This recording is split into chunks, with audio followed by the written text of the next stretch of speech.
Good afternoon, this is Chicago Pinot. Welcome to my second wine review video. Today I will be reviewing a wine from Bordeaux, Chateau Cabos, 2009.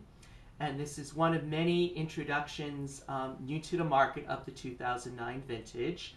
It is marked Bordeaux, which means it can come from anywhere in the region. And that's typically how Bordeaux likes to do it.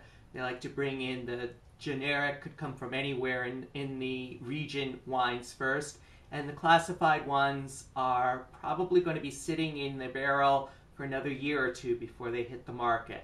So this is new to the market. This is only $10. I picked this up at Binny's, and there are a lot of other 2009s around the same price range that are available there right now. I've already poured it. It's been decanting, if you will, for about 10-15 minutes. Before I have a sniff and a taste, I wanted to talk about a couple of events coming up this week that I'll be attending for my wine education, and I hope you check out as well. On Wednesday, March 30th at Whole Foods in Lincoln Park, there will be a wine and food pairing from 7 p.m. to 9 p.m. And I practically live at Whole Foods Lincoln Park. It's just a real vast selection. It's the biggest Whole Foods in Illinois. I think it's one of the biggest ones in the country.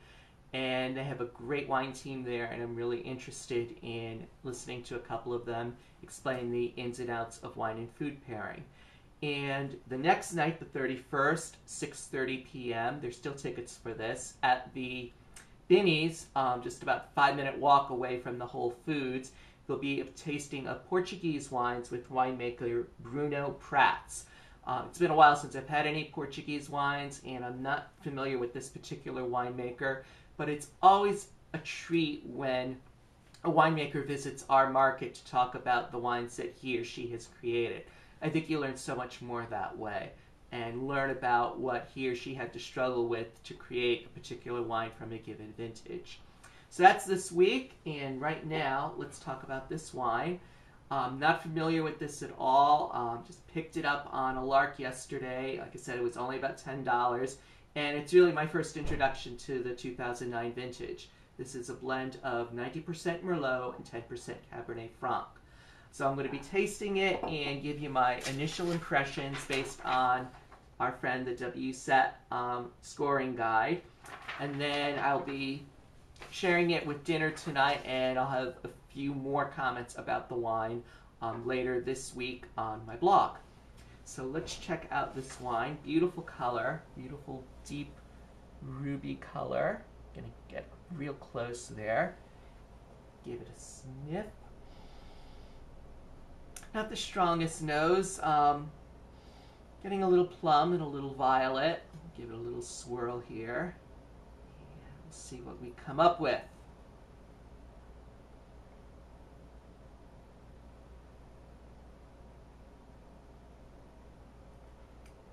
Definitely dry. Good acidity. Very good. I'd rate it 4 out of 5 on acidity.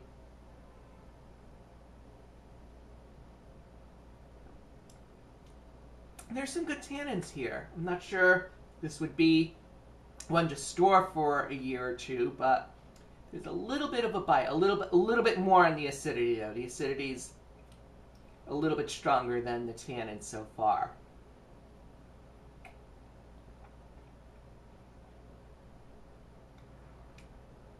For body, I would put it right in the middle, say 3 out of 5, and the length, I'm going to let this one next sip last a little longer.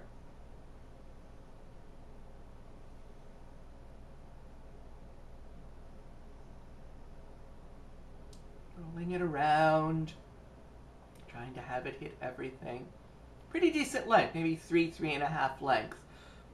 So again, this is an introduction to the 09 vintage, and if this $10 wine is any indication, I think this is going to be a very strong and memorable vintage. But I'm going to be having it with the steak later on, and I'll report more after that. So I'm signing off now. This is Chicago Pinot, reminding you, friends, don't let friends drink bad Pinot. Please check out the blog at chicagopinot.wordpress.com. We'll see you next week.